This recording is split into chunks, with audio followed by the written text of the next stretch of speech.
Yo, what is going on, homies? It's your boy Stumped back for another OPTC video, and in today's video, we're talking about level limit break. Level limit break has changed the game. Everything we know is now different.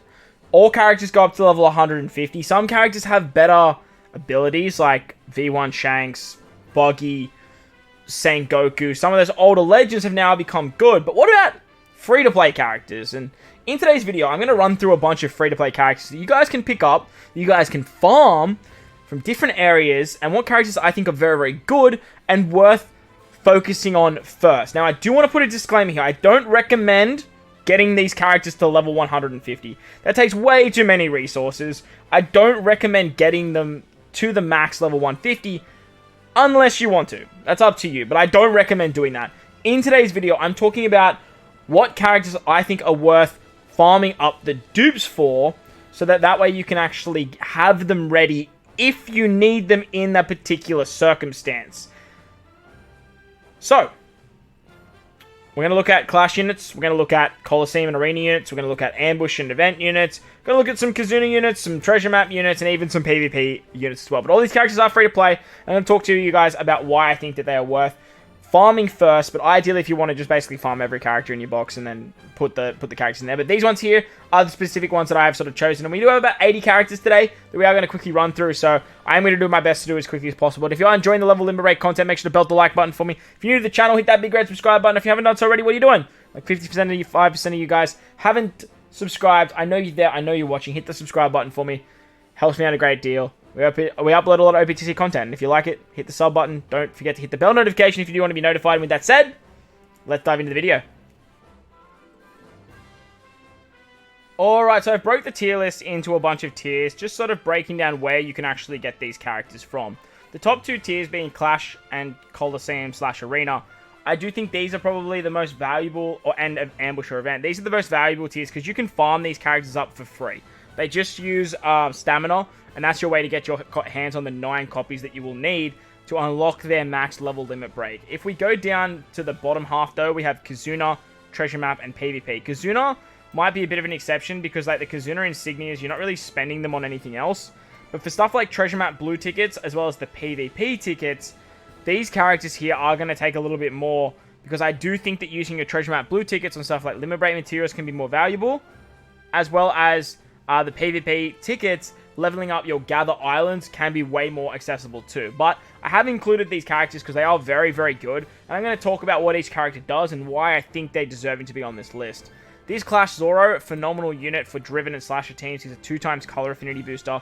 He can also remove Threshold and damage reduction, I'm pretty sure. And then he can use the Kyoshiro support to remove defense up. So very, very nice. Verse Ace does a bunch of damage depending on his attack. So, definitely a very good unit, especially for Treasure Map, for wave clearing. Phenomenal Clash unit. He's an ace character. He's very, very good. Next, we've got Crocodile. If you have a Striker or Cerebral Captain, he's a Chain Boundary, as well as removing Chain Lock and Chain Coefficient Reductions. He can also not be blown away, so he's really good for Worst Generation. So if you guys are struggling for that, you can put him down the bottom, run a Cerebral team or a Striker team. Strikers have become very, very good, and Croc is not an exception to that. 2.5 times Chain Boundary, going up to, I think it's 35 times. Very, very good. Or maybe it's 2 to 30. I can't really remember, but it's very, very strong. He can also use the support of Mr. 1. So starting the chain at like 3.2 is very, very good. Raid Sabo, the Stampede Sabo, can remove attack down. He can also remove burn, and he's a color affinity booster to Psi, Strength, and Dex units. Very, very good unit. A lot of utility, and he's a Sabo character, so he has a lot of good supports. Next, we've got Jinbei. Jinbei can set defense to 0, and he removes 3 turns of attack down. But he's also 2x color affinity to strength units. He's very, very good. Providing utility and damage output can see a lot of play. He's sort of at the back end for me here. He's not exactly like a go-to unit or like a character that I would sort of target first. But he's still very, very good. Onto Bonnie. She's amazing for the Hawkins Forest. So if you're struggling with the Hawkins Forest, she may be a character you want to start looking at. She can give you a full body recovery odds, removes defense up. Very, very powerful for the Hawkins Forest. And then obviously having more stats there. You don't have to get it to level 150 as I mentioned. But even getting to like level 110 or 120 is still going to be much, much more powerful than some of the other characters sitting at around level 99. Raid Big Mom. absolutely incredible. Getting more HP on the Buggy team for the treasure maps. is very, very good. Same with this Blackbeard. This combination of Blackbeard and... What if we just put this like this? This Blackbeard and this Big Mom combination for the first stage of Treasure Map is so damn powerful. Blackbeard can give you like 1.75 times HP. And then Big Mom sort of cuts your HP and you just do a whole bunch of damage depending on how much HP you lose. And having higher stats for these two characters is going to give you bigger numbers and make it easier to continuously farm that stage in Treasure Map particularly. So that's the big reason why I would farm them up. Clash Cracker, very good at giving a full board of Dex Orbs. She actually makes it matching as well, which is incredible. Sea Monster, very, very good, removing defense up and threshold, as well as being an orb boost on one turn and getting the perfect buff to carry it into the second turn for sight and quick characters. Luffy Taro can remove Special Blind and Burn, which makes him very, very good. He's also an attack booster, and if you hit a bunch of perfects, he becomes an orb booster as well. So he's a phenomenal Clash character. He's a Luffy unit, so you got a lot of very good supports. And then finally, you've got the Buggy crew. Buggy crew have a very good switch ability, and they have some utility to actually remove damage nullification, which makes them very valuable. Very, very good unit. So these are the Clash characters. These guys here are all very easy to farm. You can unlock all of them in the Recollective Archive. So these are the ones I would start with, and then take a look at maybe some of the Coliseum and Arena units, so that way you guys are salvaging your stamina. Speaking of Coliseum and Arena units, though, we're going to start with the Arena units, and there's 5 in particular that I do think are very, very good. Kawamatsu is my go-to. He's like my favorite of the Arena units. He can remove 3 turns of attack down and paralysis. He's also an attack booster for free spirit and slasher characters, and then after 2 turns, he becomes an orb booster, which is super, super nice. He's great for stuff like Revolutionary Army 2. He's great for Garbs challenges if you guys are struggling with that as well. Next, we've got Shinobu. Shinobu can do end of turn damage. She's an attack booster as well. And obviously with more stats, her end of turn damage is pretty nice. I think it's based off her attack, so that is going to increase. But she also removes positive effects, which makes her very, very valuable in those instances where you get stuff like a 1.1 times attack boost, a 1.1 times orb boost, or anything like that. Boenkichi Brook can be a conditional booster to delay or defense down. He also does end of turn damage as well, which makes him very, very nice. And he's Brook, so he has a lot of very good supports. And having, like I said, even at level 110, level 120, that doesn't take that much more resources, is going to be very, very powerful. Ashura Doji, when the content gives you cooldowns for what Ashura Doji can do, he's very, very good. 6 turns of threshold removal, 6 turns of special bind removal, as well as being a base stat booster and a conditional against defense down, setting the defense to 0, is so, so good. He's such a phenomenal free-to-play character. The problem with him is he has such a high cooldown, but with more stats means he's going to output more damage.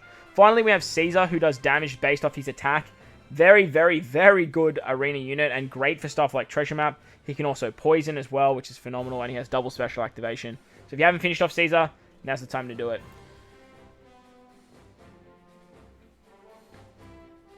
Moving into the Coliseum units now, we've got Dogstorm. I think Dogstorm's probably the most underrated Coliseum unit. He's a 2 times attack booster to sight and strength characters, as well as removing Despair and Threshold. Very, very good character. And Dogstorm has a lot of very good support. Stuff like Legend Neko, stuff like Raizo, and all of the Scabbards. Awesome, awesome supports. Next, we've got Stampede Law. Can be a 2 times attack booster to Cerebrals and Slashes. He also does attack down removal, which is great. He's a Law character, so he has a lot of very good supports. And he does 4 turns of Special Bind as well. So 4 turns of Special Bind and 4 turns of attack down. He's a Free Spirit, he's a Slasher, he's a side character. He just ticks all the boxes, to be honest. Morley, conditional boost, setting the defense to 0. For 2 turns, actually, which is pretty cool. He drastically reduces the defense, and if you hit a certain amount of perfects, he sets the defense to 0. He also removes resilience, if I remember correctly, so he's a very, very good character. Coliseum Okiku can remove damage reduction, and she also is an orb booster. Very, very good Coliseum unit. Dofi and Treble can give us a chain lock for 2.75 into a 3.25 on the next turn, as long as you hit a bunch of perfects, but their switch ability is very, very strong. Very good switch ability, giving dex and strength orbs matching for the entire crew. Onto Kizaru. Kizaru can give cooldowns. You can select a character and you can give 2 turns of cooldown, I believe. He also makes all orbs into matching, and he gives an orb boost, which is very, very nice. Very, very good unit. He's a free spirit character as well. He's also a shooter. He has barrier pen. He's very, very good. And he's great for speed farming teams as well. Coliseum Komurasaki, she has double special activation, can remove threshold, and I think it's defense up. I know she does threshold. I might be bugging on that, but I know she also does attack down as well. She's very, very good. It's only 2 turns, but she can also give matching orbs into adjacent, including block orbs, if I believe. Correct me if I'm wrong in the comment section below, and As always, while you're down there, if you're enjoying the content, don't forget to smash the like button for me and hit the big red subscribe button if you are new. But onto Sangaro now. Sangaro can give us 1 turn of cooldown, and he has a Sailor ability that makes int orbs and dex, int characters have dex orbs as matching. He also is a color affinity booster as well, and he's actually really good for stuff like the Hody Garbs challenge, because you can use stuff like the Mistum support, or you can use stuff like Pudding support, and then give cooldowns to the rest of the squad. Page 1 is absolutely phenomenal for Grand Voyage. Very strong unit for the Grand Voyage quest when you do take on Luffy. He's great. He can remove chain lock, he gives you a chain lock, and he does damage reduction. He has a cost of 40 because he's a Coliseum unit, so he works under Buggy, who's obviously built for that particular fight. Next, we've got Hody, who has 5 turns of Bind, Special Bind, and Despair. He can use stuff like the Deck and support, which is really nice. He's just a very good utility unit. He can do damage as well, so support's the way you need to do damage. Hody will be your man. Coliseum Magellan can remove 2 turns of damage reduction and threshold, as well as set the defense to 0 and give it conditional boost. I think he also poisons as well. He's a phenomenal Coliseum unit. Coliseum Kid is directly going to get buffed for extra stats because he does end of turn damage based off his attack as well. So that's also going to be very nice. We've got Neptune here. Neptune can set the defense low, drastically reducing it, removing resilience as well. He's a 3-turn attack booster to Cerebrals and Powerhouse units. And he's also an int character, which means you can find a spot for him on a lot of very good teams. Coliseum Enel, very good for stuff like Garbs Challenge, especially Dofi 1 was an absolute weapon for that. Can remove paralysis, can remove... it's the other thing he removes. I know he removes paralysis, and he gives a chain boost if your captain is driven. And finally, we've got my boy Coliseum Kinemon. Coliseum Kinemon I use on a lot of speed farming teams, especially when it comes to Free Spirit and Slashes, because he gives double special activation with 1 turn of cooldown to them. And he's on something like a 6-turn or a 5-turn cooldown, which means that you can get his special back by the end of the run, giving more cooldowns, so that way you can have 3 in the long run. And having more stats on a unit like this that has very good support options is going to mean that you can just output a lot more damage, especially with speed farming teams, because you are going through content quite fast. You might not have like a bunch of attack boosting specials because you have to use them in the early stages. Onto the ambush and the event characters now. Some of these characters you probably already have done. Like they would have already unlocked because they came out alongside or around the time of October. As for the Coliseum and the Arena and the Clash units, I think Caesar might be done. But all of these units, as I mentioned, are actually unlockable with the... what's it called? The...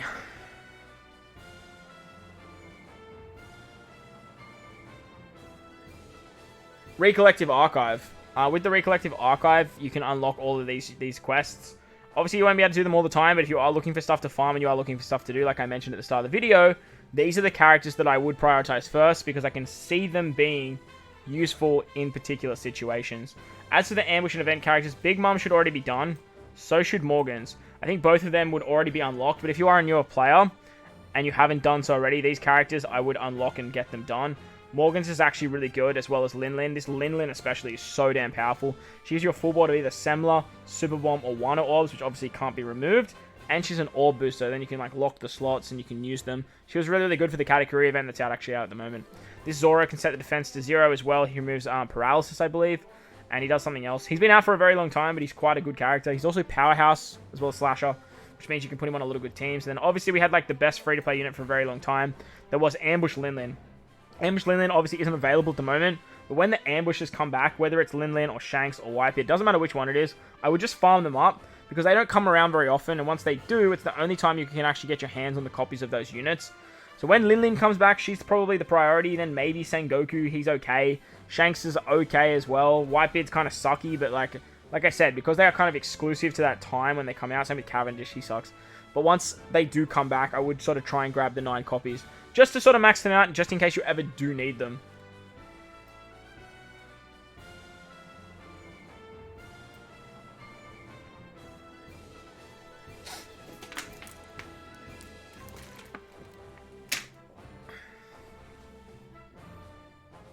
Moving on to the second half of the tier list now, we do have the Kizuna, the Treasure Map, and the PvP tiers. Now, as I mentioned, these 3 tiers do require materials that you have farmed within the particular game modes, and I wouldn't go for these units unless you actually need them, But these are sort of the creme de la crop of the ones that I can think of. Obviously, the Kizuna shop, the treasure map shop are always, and the PvP shop are all always available for you. So please don't take this as a go do this right now. That's not what I'm saying when I'm showcasing this. I just wanted to showcase to say, like, there may be a situation where these characters are very good with level limit break expansion, and these are the ones that I can see being very powerful. So a Kiku from the Kizuna shop. I use this Kizuna Akiku a lot. She has double special activation. She gives cooldown. She removes paralysis. She also gives damage reduction too, which is great.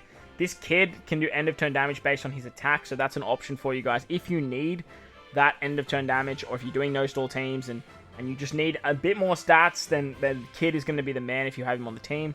The Kuja Pirates, they give a guaranteed conditional, so having more HP, because they have a HP threshold where you have to be above, I think it's 25,000 and then 50,000 for the guarantee.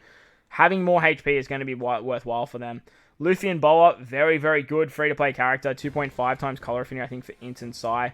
And locking orbs as well as a full bot orbs. They are very, very good. This Brook is phenomenal for stuff like the Kid Forest. He is damage reduction removal for 6 turns, and then he's like an attack and orb booster for Sai free spirit characters.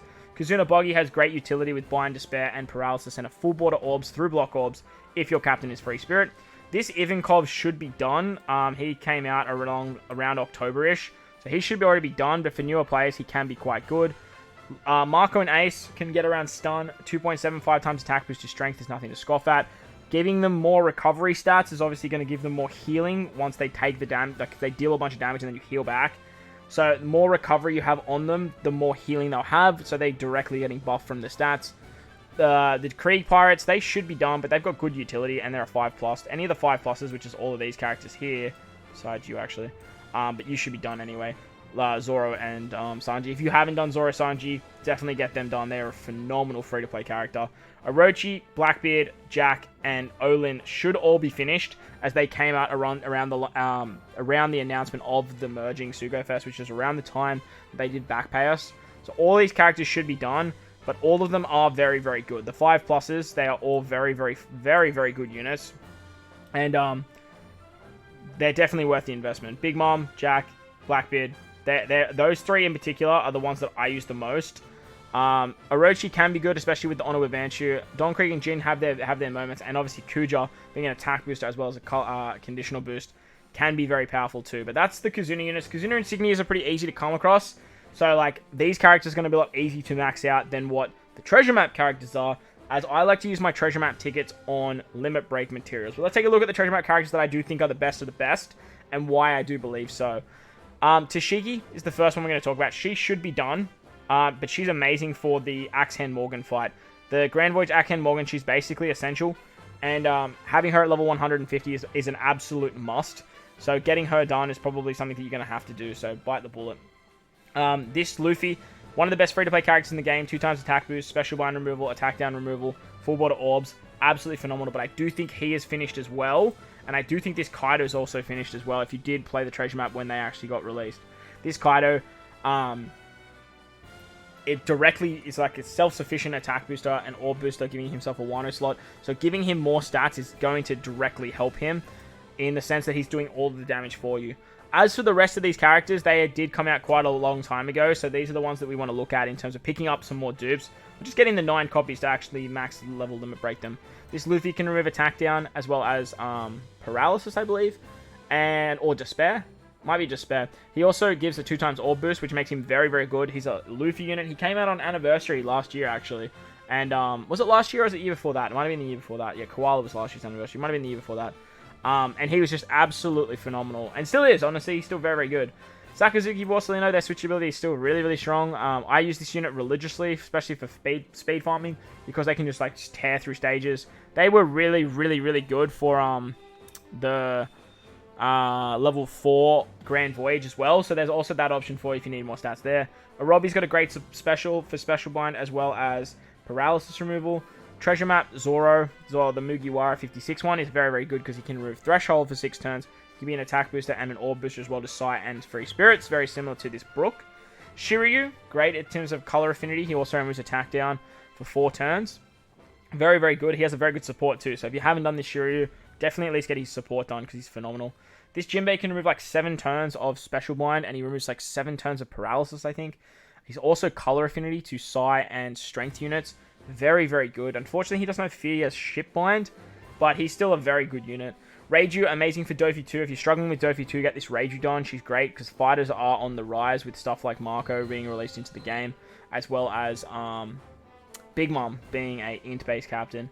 Next, we've got Zoro, absolutely phenomenal for Treasure Map. I don't think you need to do Zoro unless you just like want the free ink effect. But Zoro basically does fixed damage, so like the extra stats don't benefit him that much. But the fact that he's used so frequently because of his wave clearing mechanics, having those extra stats and stuff like speed farming teams, we'll see some really good play moving forward. Treasure Map Nami, Christmas Nami, was the absolute GOAT when she came out, removing like remove sound effects, paralysis, attack down, special blind, all that sort of stuff. So I don't really see too much use with her nowadays because she sort of like dropped off the back end a little bit. But she's still pretty good. Like, she's still pretty good. Next, we've got Big Mom. Big Mom is an absolute weapon. She does like full board of G orbs, gold orbs, but she also does like a 3x orb boost, and she's color affinity. She's pretty good, but she kind of has dropped off. Next, we've got Mihawk. Mihawk's kind of only good if you want a really good stat booster. He gives 11% of his stats to all slashes, and he goes like, because he goes on all slashes, he's got like 3,400 attack with level limit break as well as limit break expansion, so that like 11% is like 340 extra attack. Just very, very strong and can help you get over the line when you are trying to do those big damage teams, especially for stuff like Kizuna. Next, we've got Treasure Map Queen. Treasure Map Queen is really, really good for PvP, and that's kind of really the only reason he's here. A character I actually forgot, and I'm actually going to quickly slide him on, so give me 1 second.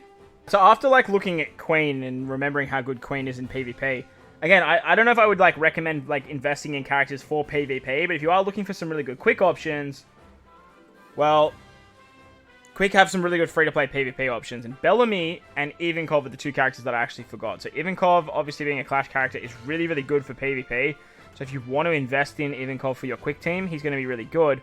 But then you also have Bellamy. Now, Bellamy's not only good for PvP, but Bellamy's actually a phenomenal unit. He has double special activation, which means you can get 2 turns of an orb boost. It's only a 1.75, as well as making Psi and Int orbs matching.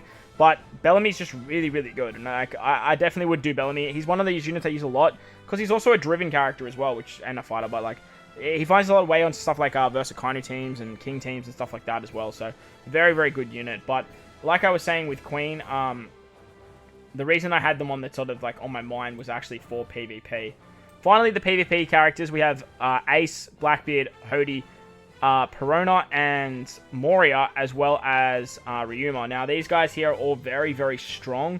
But again, I would highly recommend, just like Treasure Map, saving your tickets and using them on actually Gather Island. With Treasure Map, I would use them for actually farming, like using stuff like Limit Break materials, because they're actually quite hard to farm, or hard to get your hands on. And these characters here, like I said, like these ones here from Kizuna down are always going to be available.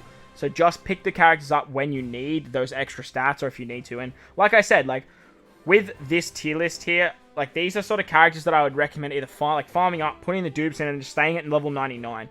Feed materials in when you need the stats. Don't just do it willy-nilly for having the perfect box or something like that, because maxing out characters with level limit break expansion can be quite expensive. But nevertheless, I did want to put together sort of a tier list for you guys to show you what characters that I do think are worth level limit break expanding. If you did enjoy today's video, make sure to go down there and belt the like button for me. If you are new to the channel as well, hit that big red subscribe button. But guys, wherever you are in this beautiful world, please remember to enjoy the rest of your day. As always, homies, I thank you for watching, and I'll catch you all in the next one. Later!